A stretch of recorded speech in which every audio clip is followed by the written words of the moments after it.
Hi, Kathleen. Thank you so much for coming on Changeable. Oh, hello, Amy. I am very excited to be here. Yeah, me too. I'm looking forward to this conversation. So, so maybe I guess we're going to talk a little bit about identity, and that's a very broad topic. There's so many things we could talk about, ways it impacts our life. I mean, ways it like creates our life, really. To say that identity impacts our life is an understatement. It really like is our life to some degree.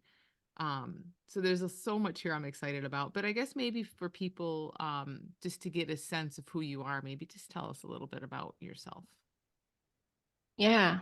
So I'm glad we're going to talk about identity because it is big and I think it informs everything, like everything about us, everything about the world. So how do we talk about that? We'll see where that goes. Um, Maybe I start with personally identity. I feel like for a long, long time, and I can't think back how far, I was like a seeker, whether it was like psychology, spirituality, like, why am I here? You know, who or what is God? I was fascinated with all of that. What is my psychology? Why do I do the things I do? What's my purpose here? Those questions were there a long, long time ago. Um, and then I got into I was a chiropractic sports physician, and then I was practiced functional medicine with a focus on women's health and acupuncture. And throughout my career, I could see that people, knew things to do to improve their health, but the implementation was a challenge. Like, I know what to do, but why is it I can't get myself to do what I need to do? And so I was really curious, and I saw myself way back in my early years in my career as, kind of a coach, kind of the way I saw it back then. I called it like mindset, which is still a term bantered around today. But I remember, and I will reveal my age here. In 1991, for my 30th birthday, I treated myself to 10 days on the Big Island with Tony Robbins. Walk over the hot coals, jump off of a two and a half story telephone pole, all that stuff. But there was something in the program that I came away from because he was talking about identity. And I was like, oh my gosh, it just something opened up for me. And I thought, wow, if we can get that right, if we can get that identity thing right, then our come from, then we if we be who we are first, then we do and we show up in the world. And I look back now and I see it as it was all about like empowerment, you know, be a be a better version of yourself. But it was nudging me in the right direction. And then probably about 10 years later, maybe like around 2000, I met someone who became a bit of a spiritual mentor for me. And we were exploring Christian mystics and the idea of oneness. And so much of it I tried to get intellectually. And it just, I knew I was drawn to it. I knew there was something there. But I felt like I didn't really understand it. And all the while, Amy, I was just going about trying to be successful, um, helping people, building my practice, um, being in a couple marriages that didn't work out, and then finally meeting the love of my life. And all the while, now as I look back, like I had a case of mistaken identity. What I thought was the identity is not anything close to like it is the false identity. That's what I thought was the real identity. And, there's a whole long story of how I got from there to what I see now. And I would attribute it to serendipitous events and teachers and reading. And it's just one thing sounded true. And then I went further into that. And I wish I could here credit all the wonderful teachers and books and podcasts and all those things because they were in courses that I took and mentors. It all got me to where I am. But there was this intellectual understanding of it. And what happened to me was I got hit over the head by the cosmic 2x4, I guess. The rug got pulled out from underneath me 3.5 years ago. My husband died. And he was ill for a while and he was in hospice. And it was I had a very challenging 2 years where COVID hit. And so my brick and mortar women's health practice I had built, a local built out a big space and had a nice practice going. We got shut down and I decided to come home. And my husband said, I don't want you to go back. And I didn't want to either. So I was home with him full time for 4 months and held him in my arms when he took his last breath. And that was in July of 2020. So we talked about it, try to keep the practice going. And I was doing a lot of things online. And I thought, well, a couple months, I'll ease my way back in. And, and something was happening to me that was something that I didn't understand what was happening, but I felt like I'd done a decent amount of self-care. So I was explaining it like, well, my cup is not overflowing. That's why I can't go back to work because I help other people for a living. And so, but I just couldn't. So I got to January, like 6 months later, and I took a look at things and I thought, I need another year. I just knew it. I needed another year. And at the time, I was really thinking I wanted to head in a different direction or slightly different direction where I would share more of this sort of thing. And to me, it looked like, the word I had for it was coaching. That's what I wanted to do. And so what I see now, and as I was exploring how to be a better coach, I was finding out more about my true identity. That's what was being revealed in this. And it was like not me doing that. And so now I look back and I was like, I would say all along, I would say, like, I don't know why I can't pick up the phone and call a former patient to let her know that I'm offering coaching services now, but I couldn't. It's like there was the phone, but I couldn't do it. It was like I was frozen. And yet on some level, I knew there was this deep intelligence operating. And so what I see now is that the identity is the who I really am, the who we really are is ineffable. I mean, I can't put it into words, but it isn't what I thought it was. And it is the understanding of that is what can change anything and everything for an individual and for the world.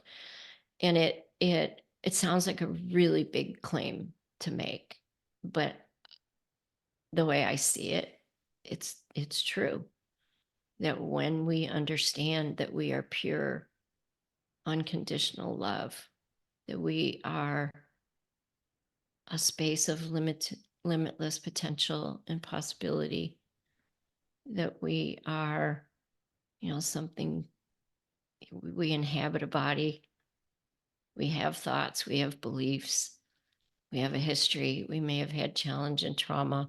We have a story, and none of that. That's all conceptual. It's not that that didn't happen.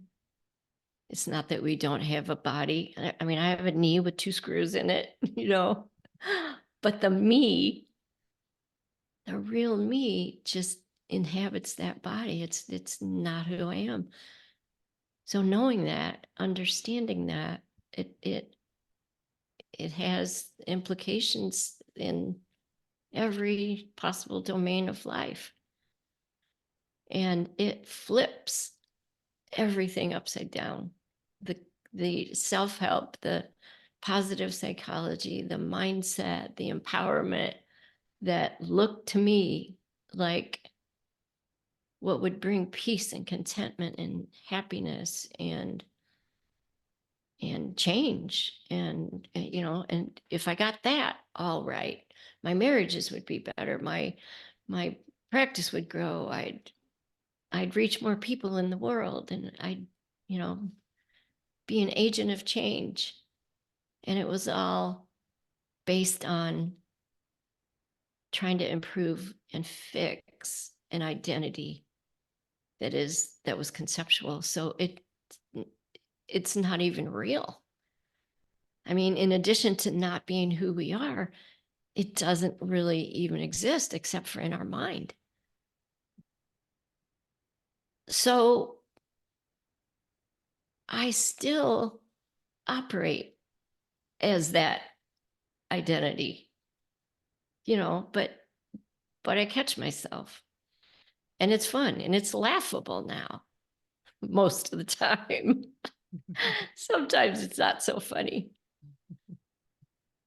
But yeah, so when I was caring for my husband was the time in my life where I had the most anxiety. How's he going to die? What am I going to do? I'm in the midst of COVID. He didn't want hospice nurses in the house. And I reached out to a grief counselor, and she was really helpful. And she said, we had one conversation. She said, well, Kathleen, who are you going to be when you're no longer Mrs. Mike Perry? You're going to have to deal with that. And I thought, like, I never identified as that. Like, that wasn't who I was. Like, that wasn't the construct that I had created, right? But boy, did I find out when after he died, it just started happening. I call it my undoing, like she's come undone, this deconstruction of, and the area I think I was clearly most identified with was as a healer, healthcare provider, an entrepreneur, a businesswoman. And in the past 3 years, that has let go of me in this not being able to do, like just this like paralyzed, frozen. And then also it feels like if there is a voluntary me, if there is a me, if there is something about me that is like surrendering to that. Yeah. So how's that for a starter? It's amazing. I love it. There's so much it's just so relatable, and this is what I love, like even people who haven't ever been curious about identity ever or even think about these things, like we know, well, not we, because I'm one of you, but we can all recognize ourselves in this. We haven't been through what you've been through. Not everybody cares about these topics, but it's so recognizable as like just the way of life. I feel like, things happen that are often shocking, that pull the rug out, whatever, or we just think we should push through and we find that we can't. And then there's just seems like there's just this unraveling of like, well, who am I if not this? Who am I if I'm not doing that? And even when we're not explicitly asking those questions, it's like that feels like that's what's coming to light all the time. I think, what we talked about this in another conversation, but I do work. I work with children, and I work with anybody, but probably the people I see the most are 50 and 60-year-old women like me. Well, I'm over 60. I'm 60. Mhm. I think that it's common that the rug is pulled out, or that a lot of people do have this experience of, well, who am I? Because in that phase of life, Mhm. you're an empty nester, there's retirement, so you're not, maybe your spouse retires, or um and I just think all people, but I can relate a lot to the 50 and 60-year-old woman, that the roles just, sometimes life just automatically changes things. Yeah.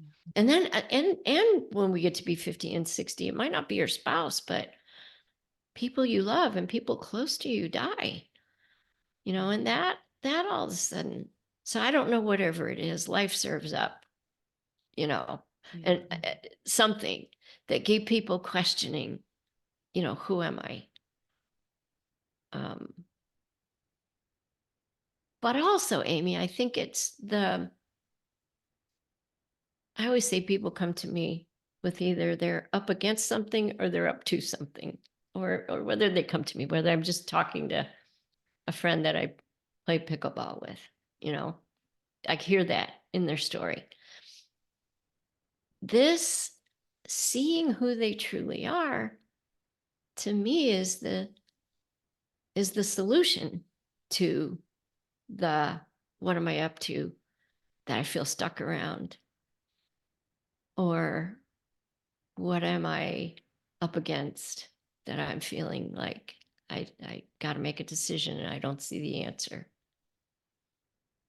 It seems counterintuitive to say, don't look at the problem or the challenge, turn around and enter into an exploration of who you are. Because when you see who you are in the limitless, like that mental construct that we've made up, that identification with thoughts and beliefs in our history, and it's like, it's so limiting. Mhm. It's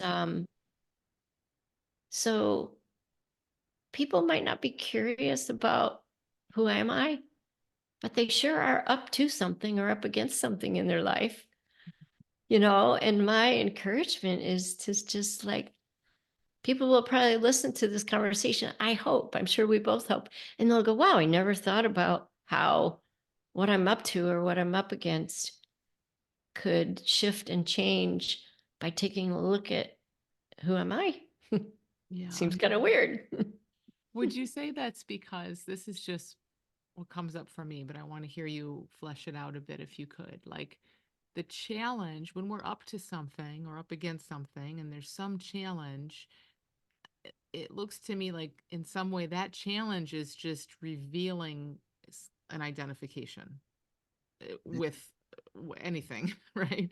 Is so, yeah, how would you say that? So true. I mean, you nailed it. You absolutely nailed it. So, how would I help flesh that out? Right. If we said, up to something, like you want to create something, you want to have a fresh aliveness in your marriage.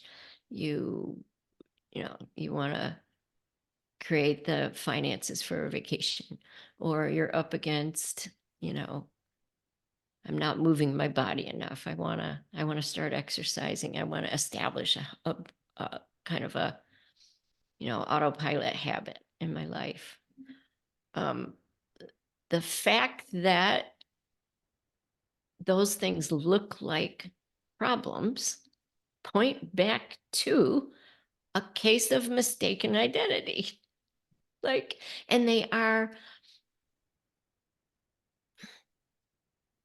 oh, they kind of are about the me, this persona, in a way. Mhm. And yet we do want to see change in the world and in our lives. So it's like, I think the problem exists because we're trying to solve it from the personal me. So when it's I'm up to creating I have created, I'm up to enrolling people in a course in a small group program. And to the identity, me, it looks like I have a problem called I don't like marketing. I don't know how. I have something that is deeply transformative, a very cool exploration, and could has the potential to have a massive impact. But the me goes like, oh, problem. Like I'm not an established coach. I don't have a podcast like Dr. Amy Johnson, so me, Kathleen, there's this problem called how do I find those people? And so it points right back to, well, if I could identify with the pure potential, the unlimited pure possibility that I truly am, that I'm one with everything, that's where the answer lies. So the problem points right back to the personal, separate self, ego, identity construct. I like to try to use a lot of different words because maybe a different word will speak to someone. How do you see it? Oh, I love that. I think it's so sneaky sometimes. We just don't see that. Like I can hear people in their heads listening maybe who say like, no, but there is a real problem. Like you do need to find people. You do need to you do need to do some marketing, and yes, like maybe those things will be done or should be done or could be done, of course. But there's like something so massive, but it's also so subtle in this, where it's like when we're saying that, and I've said that in my head many times, no, but really, like, like that's still being filtered through, like you said, this personal me. It's still on some level like, yeah, but that's real is kind of our opportunity to do again, go right back and be like, but like who's in the center of this and why does it matter and who has the problem. There's so much of that we just miss because we're just such a fish in water with it. That to the extent that that feels like a problem and that it feels like insecurity and neediness and all the stuff that it will feel like, that's what's showing us, oh, this looks like I'm on some level, I'm lacking. I'm not whole enough. I'm not good enough. And that's what you're pointing to as being absolutely not the truth. That's not our identity. So I don't know. It's just what I heard when you said that is like the way the mind will argue, like, no, but this is a practical thing. And fine, there's practical obstacles in the world, but that's not really what we're saying. We can Google answers to practical obstacles all day long. It's when it feels like needy, heavy, like that. We know from the feeling that that's about a little me. Exactly. Exactly. And I almost heard this. I don't know how this is going to come out, but the difference between problem and opportunity or problem and potential, or because, yes, like I want to share this course that I've created. So in order for people, to to benefit from it, yeah, in the world of form, there's some things that will need to happen, but when I make it really personal, then Yeah. I get that feeling of really uptight, like, oh my gosh, I don't know what to do. Well, me, identity me, ego me, maybe doesn't know what to do. So if I can just loosen my grip on that and go, well, what if I align with the identity of the truth of who I really am. And then ideas and synchronicities, everyone's had that experience, Amy. Everyone's had that, like a magical, like something in their life that just felt like they were just on a magic carpet ride, you know? Yeah. So, yeah, I love what you said about when it looks like a problem and it doesn't feel good. However it feels to you or me or anybody, that's the sign right there that we're not aligned with the truth of who we are. We are we're caught up in what looks like a real problem. And all that's telling us is that we've become identified with the who we're not. Yeah. Yeah. It makes me think too of what you said when your husband was dying and you were like, and he was like, get back to the business and all of that. And then you just couldn't. Where it's also, it's easy to hear this. And I think, I'm sure from that perspective of the separate me that wants things and not even wants things in a, I don't even mean that in like any kind of needy way, but like you have this amazing course and you know the power of it. So of course you want to lead it for yourself. You want to see people benefit from it. So our wanting of things can, I don't mean that in like a selfish way or anything like that. It can be totally well intentioned and all of that.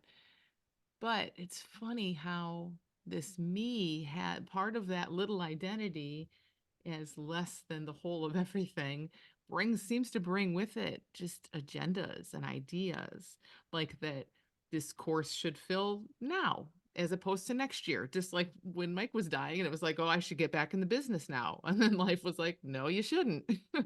And we're not going to let you can't push your way through it. So it's like we get to keep backing up, and I guess this is ultimately what the identity exploration is. It keeps backing us up from who we think we are, who we take ourselves to be, and how life looks that way, to bigger and bigger and bigger. And eventually I think we back up to this place, it seems like, where we're like, I don't know, I have no idea what the heck should happen and in what timing. But that doesn't prevent us from going full out and doing things. And in fact, ironically, that's kind of typically how we go out and do things. Yeah, yeah, I love that because the minute we see that the identity, ego, persona that we've constructed is so limited. It's kind of what I heard and what you were saying. Then when we open up to that that answer to the question, who am I have no idea because I really don't, because it's not what I was before. It's I can use imagination to create who I'm going to be in the future, but the openness to anything is possible has to be from a place of I don't know. I don't know. The I can't know that. And it's so then it seems like, okay, so then are we going to just sit with, well, I don't know who I am. And I don't know, what my purpose is and what I'm like.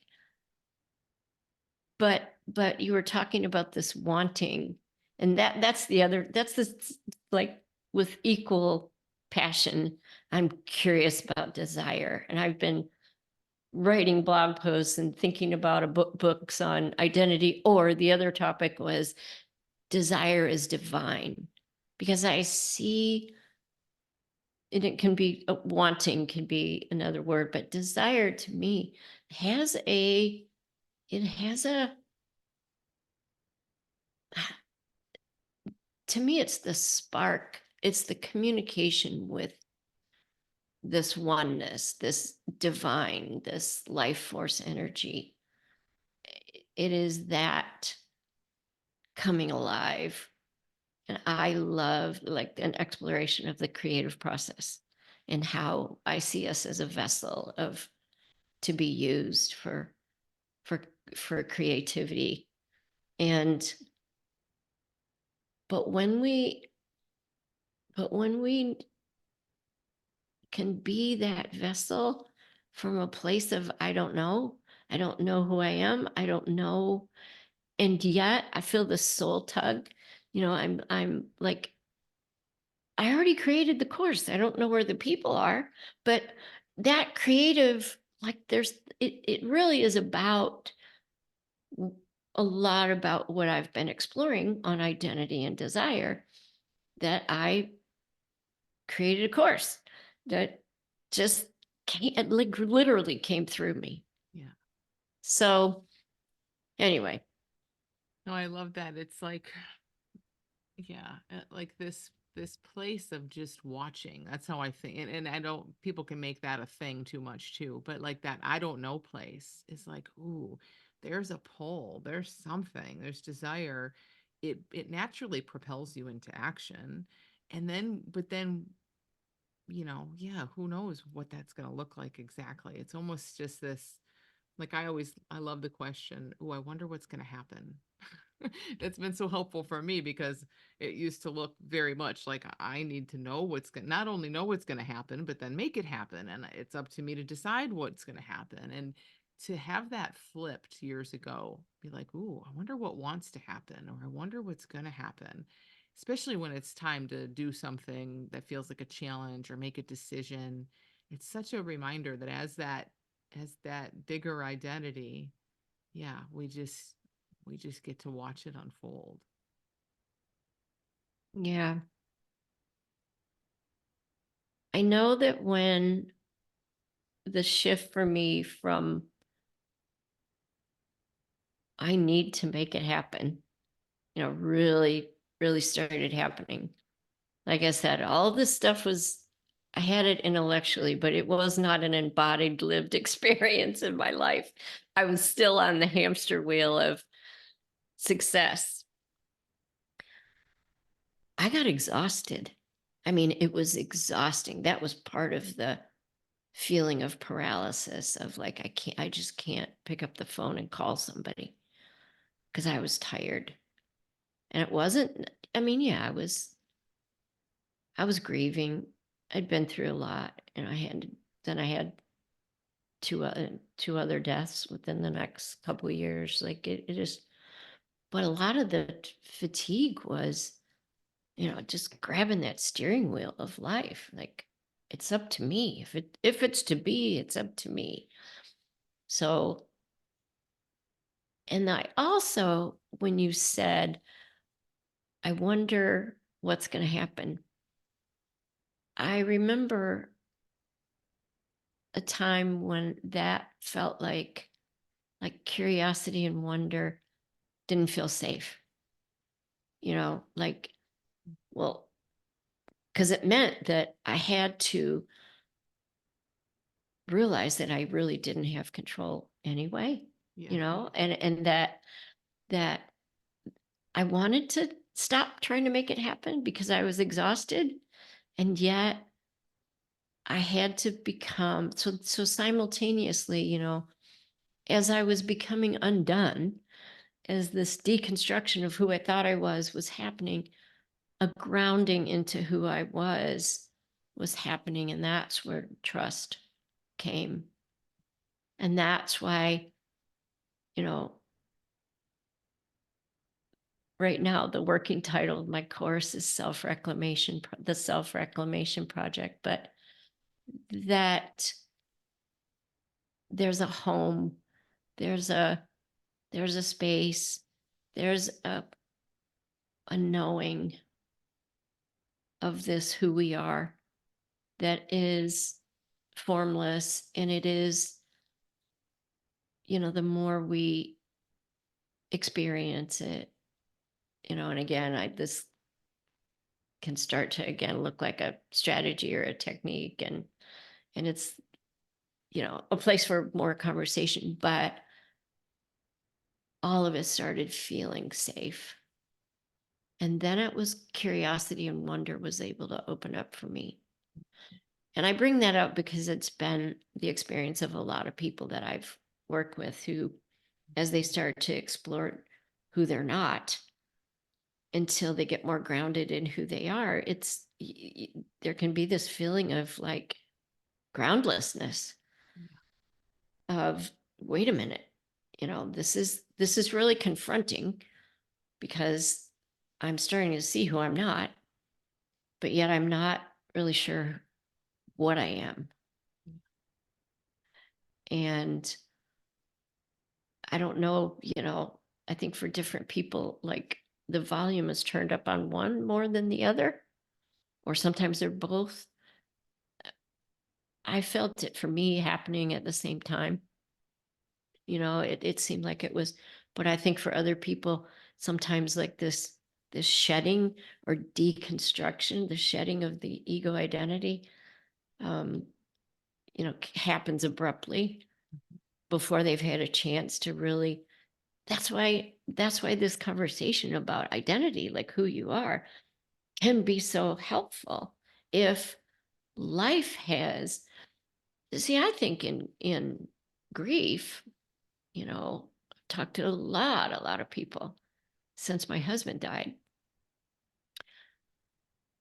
They're losing an identity. They've lost the love of their life, if it's their spouse, or a child, or someone, or a parent, someone close. um but it's a big wake up call. I think it can be, the grief is not just the loss of that person, it's a loss of a part of their constructed, not who they are, identity. And it doesn't mean you don't love the person who's gone and that you're not going through that grief. But I think what's happening at the same time, whether people ever really see it, but kind of like the grief therapist said to me, like, who are you going to be when you're not Mrs. Mike Perry? Yeah. And I think if people can see that piece, it can make the process of the stripping away, the shedding of the false identity, just a little bit more tolerable, sometimes meaning in it. For me, it was a gift. It was a gift. Like, my whole relationship with that beautiful man was a gift, and his death was a gift to me. I mean, 100%. It was it was a huge gift.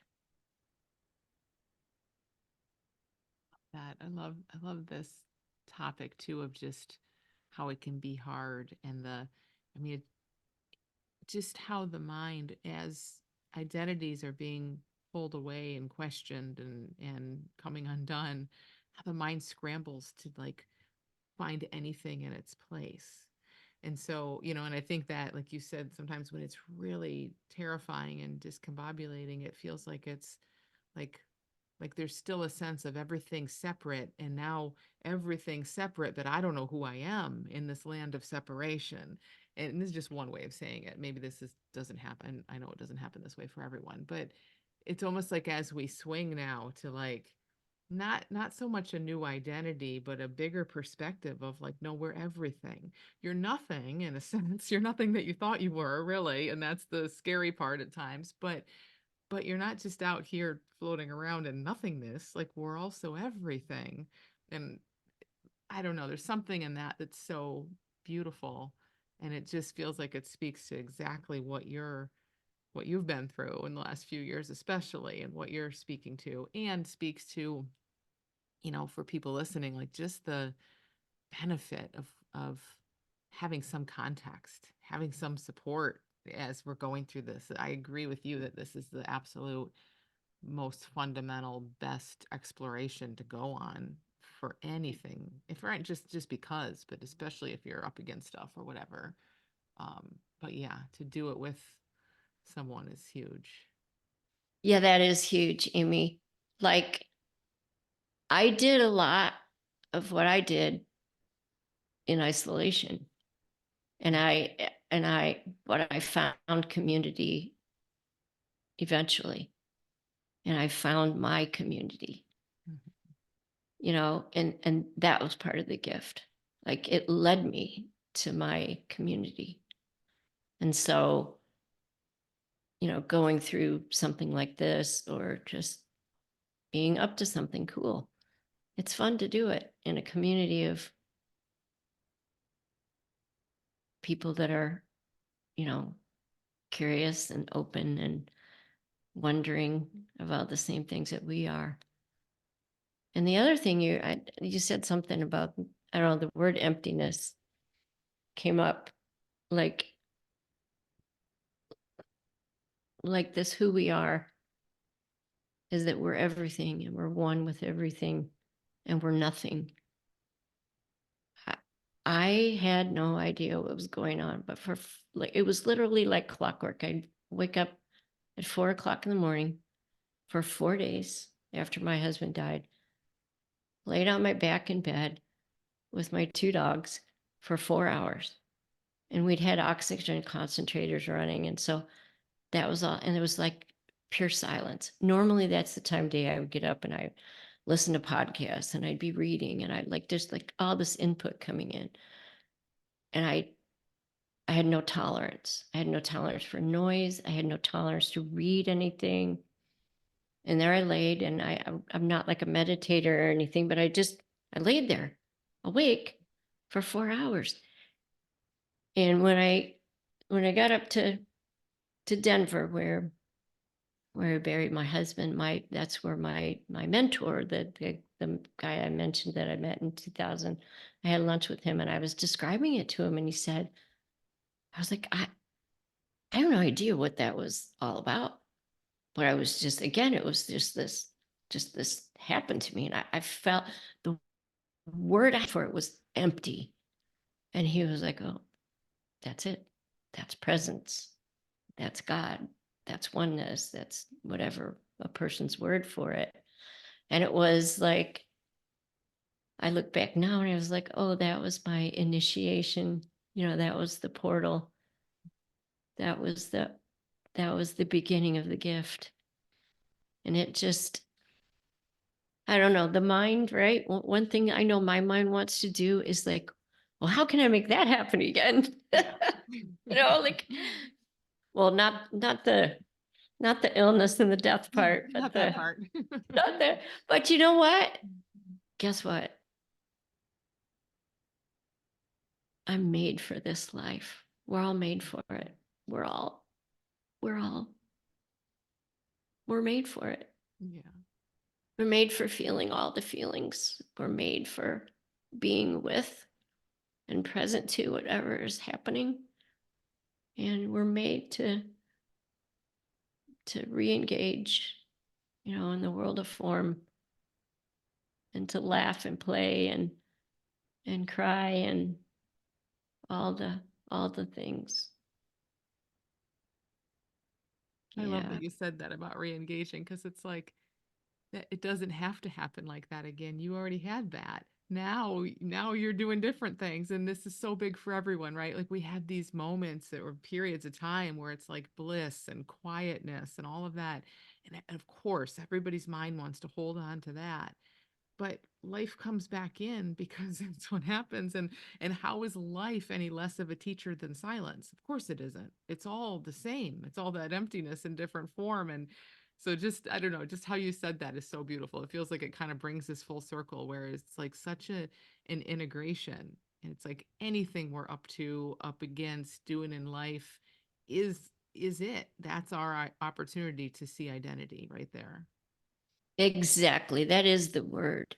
The We have these levels of self-realization, or to me, I love the word self-reclamation because it's always been there. It's always who we are. It's like going back home to, you know, and the word came up interestingly because I had so many of my female patients that would come with health challenges, physical health challenges, and stress.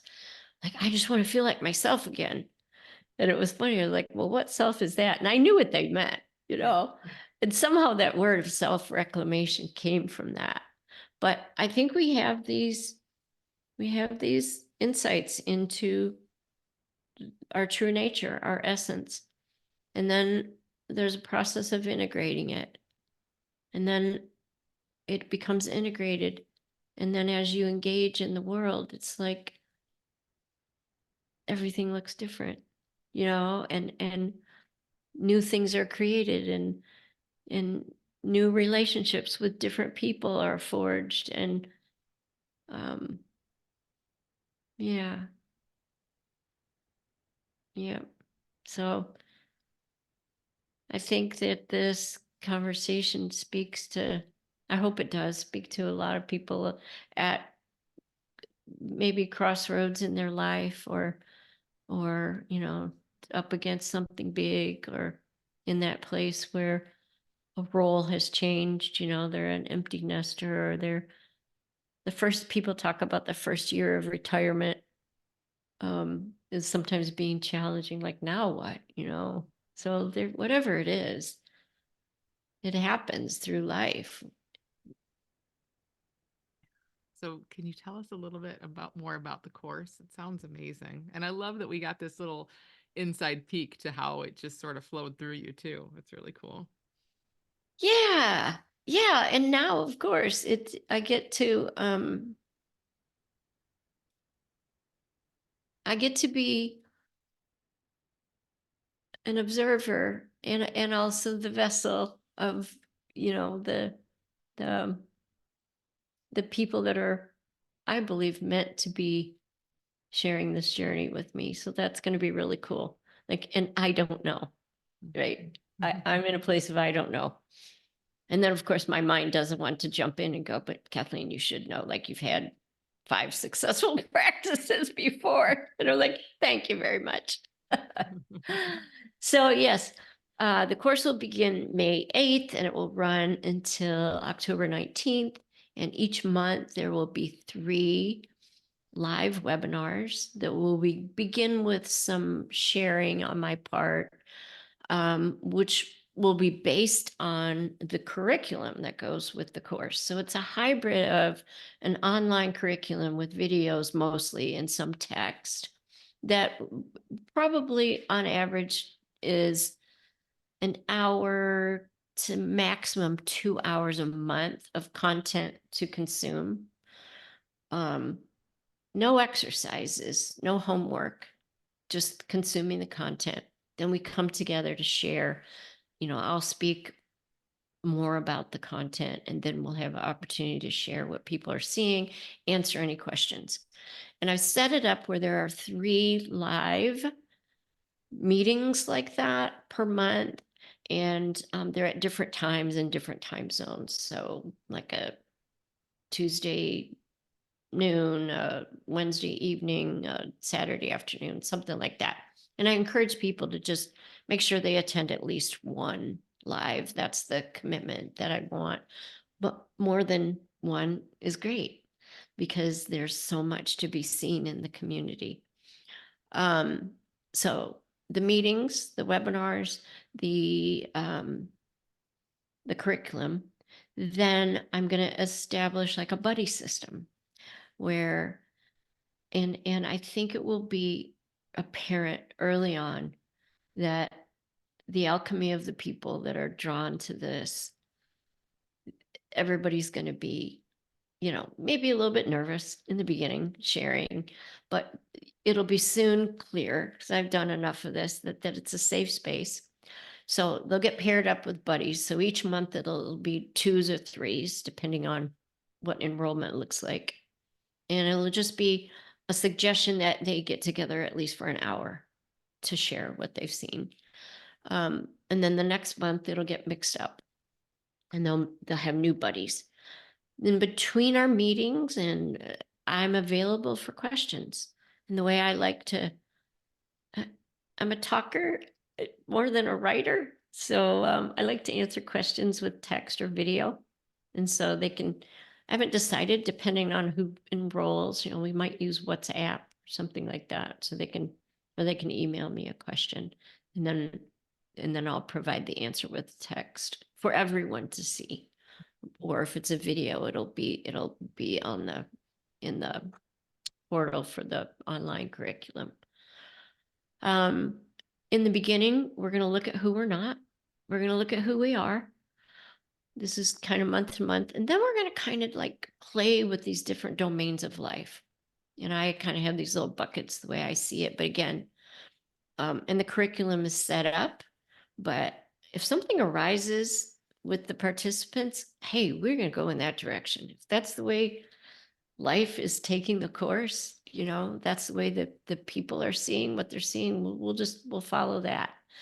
But we'll be looking at some basic domains that I see, like self-expression, creativity, career, entrepreneurship, small business, like you're starting a business, taking a business to a new level, making a career change, retirement, I don't know anything, or creativity, starting a creative passion, relationships, obviously with the self, um, family, friends, the larger community, what's our relationship with like who we are being in the world and possibly change. Then physical health, that's a big one. We didn't talk about that today, but the implications of identity are huge when it comes to physical health and emotional and mental well-being. And then, um, and then money and finance in abundance. And, I'm always seeing more in all of those areas. So like I'm a I'm a participant as much as I am a leader. And the final month is going to be just open for everybody to, just ask questions, talk about what's next. So that's what we're up to. I love it. I mean, I love the format, the buddy system's amazing. Like, that's the kind of thing that I know for myself going in. I might be like, oh, I have to have a buddy, and but every time you've done that, every time I've done it, that's like one of the best parts, right? It's like it's so impactful to, especially if that feels outside of your comfort zone, to just talk with someone and to articulate what you're seeing, even though this is totally ineffable. Like you said, when we try, so much seems to open up more. So I think the format is amazing, and the fact that it's like 6 months, it just feels so good. It feels like such a like safety net, like a safe container for people, like you said, that are going through anything, or just really wanting to see all areas of life from a new perspective. Like, to be in this exploration with you for 6 months is yeah, it just feels like such a gift someone can give themselves. Well, I'm so glad that you mentioned that, Amy, because you know, I talked to a fellow coach of mine yesterday, and I said, "Oh, I've had a couple of people I've run across, friends that are like, I don't know what I'm going to be doing for 6 months." No, you don't. And one reason for 6 months is that as we're on this, like life is going to throw some things up that are, so it's a great opportunity that we have 6 months to see what happens in your life that you can bring to this conversation. And back to the buddy system, like another way that kind of will ease people into it is I forgot to mention that our meetings are going to be an hour, maybe 90 minutes. I haven't really decided yet, but I like to have at least one breakout session so that within the meeting you get to go into a group, and like you said, you get an opportunity to do an exercise with somebody else, and then you can speak it out and you articulate what you're seeing. My experience has been, you know I'll find one or two people that I deeply resonate with in a small group, and man, those people sometimes are friends for life. Yeah, So that's huge. it sounds amazing. And so it starts May 8th, and you're gonna do some kind of like free masterclass or webinar leading up to it. Is that I right? am. I am. I don't have the details on that yet. That's coming together, but as soon as I have the exact information, you can provide it to people, and it will be a free master class where we'll just take a piece of this and we'll explore it, and people will see something, I'm sure. I love that. And there's no it's not necessarily to find out if you want to enroll in the course. Like, I want people to know that this exploration of identity is so important to me that I would love people to spend an hour with me. Yeah. in a live master class. Um, I think that's amazing. I think if anybody resonated with this conversation, which I think pretty much everyone who listens will, that's just something to do, because you're right, like there's nothing to lose, and if you're just interested, like let's just keep looking in this direction. And I'd love that you just want to offer that in that way. I can really feel, obviously we can feel your passion and just how real this is for you as you're sharing today. Um but yeah, I know you just love to get out and share this. I do too. I can I relate to do. You that. do. You do too. We share that same passion. Yeah.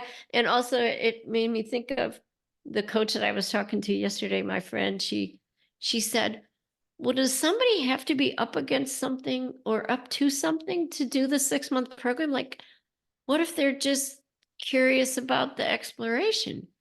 And I said, you know what? In reality, the majority of people I engage with, and I wonder if this is true for you, are coming from that place. Like they feel this soul tug to join. It's kind of like when Harry met Sally. I'll have what she's having. Mhm. Like I talk about it and they go, Kathleen, I'm not sure I really understand what you just said, but I want some of that. Like there's Yeah. just something in there that's alive that and when you listen to that, and then I think in the midst of 6 months, you'll see like, oh, that's why I came. Mhm. That's been my personal experience. Yeah, yeah, And me when too. I do programs like this, and is that true for you also, that some people have just come because they can't tell you why, but they just go, I know I need to be here. I love when that happens, and it happens more and more. And my theory is that the problem that they're up against or whatever is just the cover anyway. It's like their mind wants to have a valid, like rational reason for doing this. So it'll be like, oh yeah, my relationship's not so good, but that's not really it. I mean, how do we know? But usually it's that. It's some deeper tug that the mind's trying to make sense of. That's that's the way it has been for me. And now as I look at the people I've worked with, yeah, it's a cover. It's a smoke screen Yeah. for the real. I the last lengthy time commitment, huge financial investment that I committed to that changed my life very recently. I enrolled because I thought this was going to help me build a coaching practice. And instead, it was just more shedding of the identity. It was part of that process of who I'm not and seeing who I really am. And I was, about 6 or 7 months into a 12-month commitment, all the time going like, why am I not calling these people? Why am I not building my coaching practice? Oh, that's what I thought. I needed that to justify, paying for the program and making the commitment. And it was all about something so much bigger than that. It was a smoke screen. It was the way you said it. Like the mind just had to justify, Yeah. wow, this looks really like it looked indulgent to me to do it for myself. So I had to tell myself, well, it was for my business. Yes. And it Oh. had nothing to do with that. Oh, I know that feeling. That's why I'm a coach. Because all this stuff I get to do for myself, for my own nudges, and it's like it also can be justified. It also helps other people, and it totally does. But it's funny to see through that. Isn't it? Isn't it? And As I if you had can't be indulgent. That's the interesting part in that. I mean, that's a piece of it anyway, right? And that's so much conditioning in that. But you can't do it for yourself, but you could do it for other people. yeah. Yeah. Yep. This has been an amazing conversation. Thank you so much for coming on. And I'll share the link to your course, which I think if anyone's interested, they should check out. But check out the free class too, either way. That's a great way to just hear more about this from you and with you. But thank you so much for sharing this. I love this. Amy, thank you. This, I know I was made for this, and I appreciate you because it was so free flowing and so easy. And, you just created this space of these open ended questions and curiosity that I think the aliveness in here came through, and it was a lot of fun. And I hope your audience takes away a lot just from the conversation. Yeah, I think they will. Thank you. Thank you.